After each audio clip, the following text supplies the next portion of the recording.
C'est en effet ce qu'il aura fallu de réflexion, d'études, d'appels à projets, de permis de construire, d'agrément fiscal, d'études historiques, de fouilles archéologiques, de découvertes, de surprises, bonnes ou mauvaises, et de travaux pour passer d'une maison d'arrêt à un lieu d'ouverture sur la ville. 10 ans, c'est 20% de ma vie, c'est 30% de mon activité professionnelle, c'est 87 600 heures à ne penser qu'à ce projet.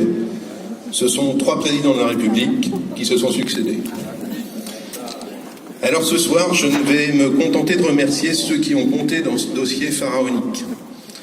Merci à mes parents ici présents de m'avoir transmis le goût du travail, de l'effort, le courage, l'abnégation et la résistance à l'échec tant il en fallait dans ce dossier. Merci à ma femme Stéphanie de m'avoir encouragé et soutenu les jours de doute et d'avoir toujours cru en moi.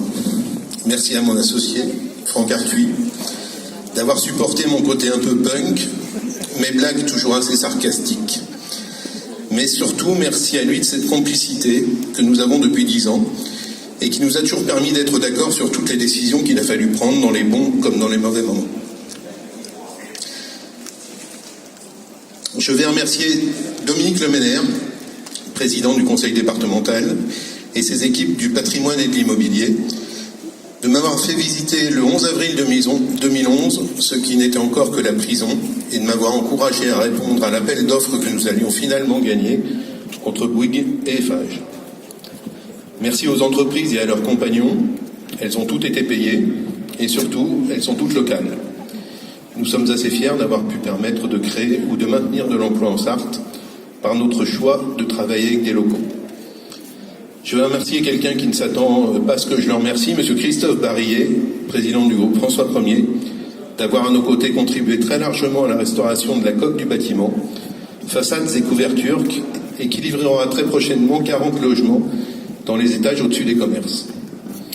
Merci à l'ABF et la DRAC, et surtout à son ambassadeur local Nicolas Gauthier, de nous avoir permis de marquer de notre empreinte contemporaine cette réhabilitation tout en s'attachant au respect de l'histoire et du lieu.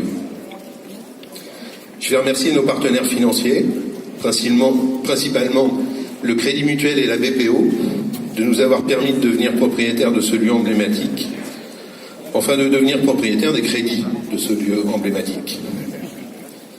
Je vais avoir une pensée pour Jean-Claude Boulard, qui s'est investi dans ce dossier et dont je me souviens qu'il nous a défendu becs et ongles à Bercy pour obtenir l'agrément fiscal.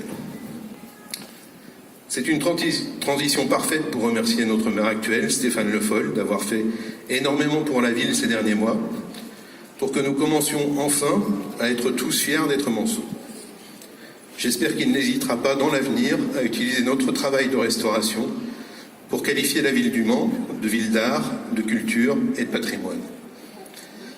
Je vais finir par remercier nos partenaires, nos acteurs économiques du quotidien, ceux qui nous ont fait confiance depuis des mois, lorsque ce lieu n'était que poussière, bruit de marteau-piqueur et échafaudage, ceux qui, malgré la morosité actuelle, les réflexions perpétuelles sur l'insécurité, sur l'impossibilité de se garer en centre-ville, sur le manque de végétalisation dans le cœur du centre-ville, les 10 commerçants qui vont s'approprier dès demain, et je l'espère pour longtemps, cette esplanade, ce parvis, leur commerce, ces 10 mercenaires à qui je souhaite réussite, prospérité et succès.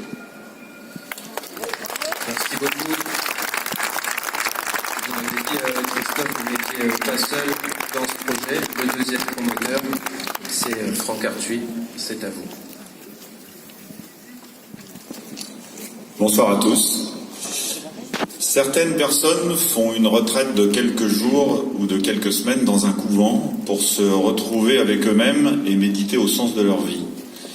D'autres s'écartent du droit chemin, sont jugés et se retrouvent en prison pour des peines plus ou moins longues. Quand en 2011, Christophe m'a proposé ce projet, un peu fou de redonner vie au couvent de la Visitation, devenu tribunal et prison, je n'ai pas vu immédiatement le sens caché de sa proposition. Il nous a fallu une bonne dose d'audace, de courage, d'optimisme et d'abnégation pour mener à son terme ce projet de revitalisation du couvent de la Visitation. Mais aujourd'hui, je peux assurément affirmer que ces 8 ans passés au couvent nous ont tous les deux poussés à de profondes réflexions sur le sens de cette aventure. nous obligeant à inventer à chaque difficulté rencontrée, nous forçant à méditer face aux solutions d'un jour devenues inopérantes quelques jours après, cette réhabilitation ne fut pas un long fleuve tranquille. Depuis le début des travaux en 2015, j'ai parfois bien senti le passé carcéral du couvent, avec quelques nuits blanches partagées avec mon codétenu, où nous nous demandions en pleine nuit quand nous serions libérés, des problèmes qui nous tombaient dessus sans discontinuer. Découragés par l'ampleur de la tâche, nous l'avons parfois été, mais nous avons eu la chance de ne jamais être découragés en même temps. Il fallait être deux, nous avons été ces deux-là. Comme Christophe n'a oublié de remercier personne dans son intervention, je tenais à remercier plus particulièrement 3 personnes. Je remercie tout d'abord mon père, qui a toujours accompagné mon envie d'aventure et mes passions. À 18 ans, quand j'ai voulu acheter ma première ruine, il a dit oui, et il m'a tout appris.